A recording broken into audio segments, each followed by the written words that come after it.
Hey guys, Dave here. Welcome to Centurion's review, the punk rock band of Wargame Review Institutions. This is the Forever War. Yeah, it's based on the book. This is from Mayfair Games. This was released a long time ago.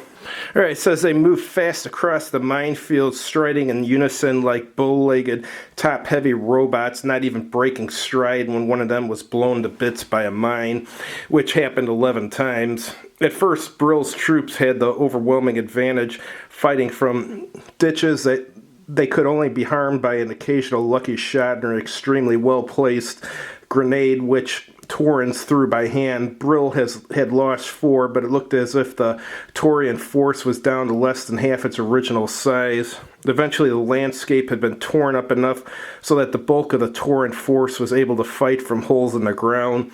The fighting slowed down to individual laser duels, punctuated occasionally by heavier weapons, but it wasn't smart to use up a Tachyon rocket against a single Tauran, not with enough force of unknown size, only a few minutes away. Alright, I have played this in the past with Len. I don't remember if I liked it or not. It's been a long time. He's got a copy of this game. I had gotten some auction credit, and so I used some of it to pick up a used copy of this. Alright, Mayfair Games, Chicago, Illinois. They're no longer around. They actually had some cool war games, and what was good about their war games is all the ones that I played were actually playable, something that can't be said about all of today's war games. Dragon Riders of Pern, that was a popular one. I've never played it, but I've owned it. Company War, I think I've played that. Sanctuary, yeah, I have that one actually in the garage. Or no, I just sold it at the last auction, actually. That in the book Thieves World for it. Shipwrecker, never heard of it. What is this? Oh, this is stuff for AD&D there. Oh, okay. Interesting.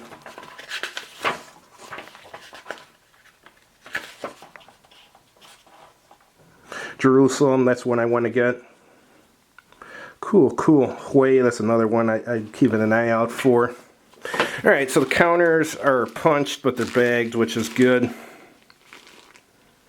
And the counters, they look okay. They're not bad. Here's a rule book. Let's take a look at the map first.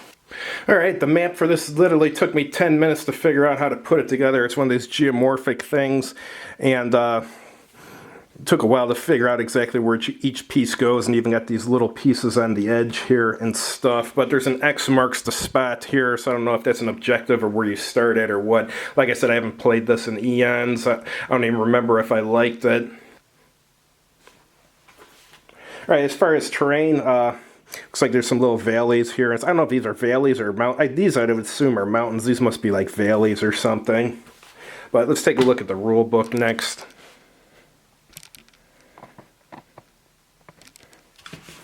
Alright, looks like the rule book is in black and white, and that's fine.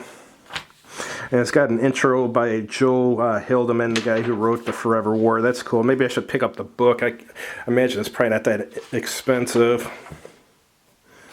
Alright, it starts out going over the game components and then preparation for play. Looks like you just select a scenario. Or you can design your own scenario too. Sequence of play, that's what we're interested in. Rally, planetary fighter. The attacker rolls to see whether his fighter appears. If it does, he then conducts his attacks. Attacker moves his units, combat, and then defender's turn. As far as defender, he rallies. He's got his planetary fighter phase. Defender, combat, and then move turn marker. Right here it's going over fighter and drone attacks. Here's your movement and your combat rolls, and here's your CRT here. Looks like 4-to-1 odds. You've got more than a 50% chance of eliminating a unit. Yeah, attacking 1 to 4, not looking good. Alright, here's your terrain chart. Probably should have had a player aid with this stuff on it. And here's your defense modifiers for terrain are in there. Oh, actually they're right here too. Here's your combat modifiers. Okay. There's your rally rules. And here's the scenarios. Here's the first one, an unpleasant war. Scenario 2, Tauran strike back. Scenario 3, mutiny on AN 121. Scenario 4 makes sense to Stargate. Scenario 5, it sounded simple.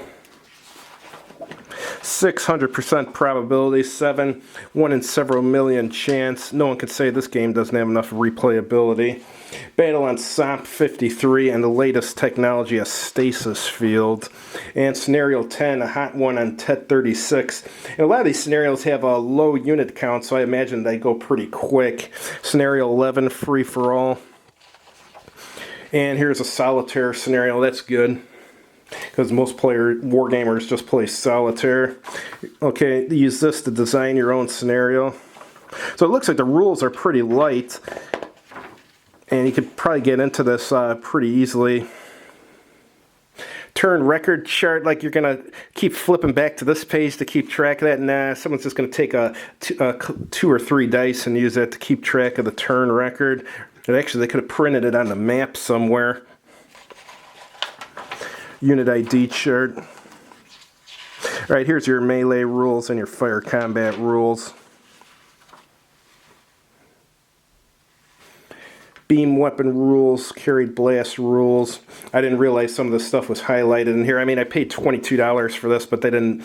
It was a shrink. It was a used game, but it was shrink wrapped, and it basically just said, as far as description, all the counters were bagged. They should have mentioned that this stuff was highlighted, because that ruins the value of the game. All right, here's stasis field combat.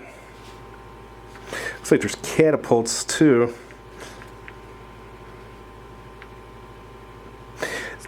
It's a special weapon that's only used in stasis combat called a catapult. Alright, and here's some designer notes.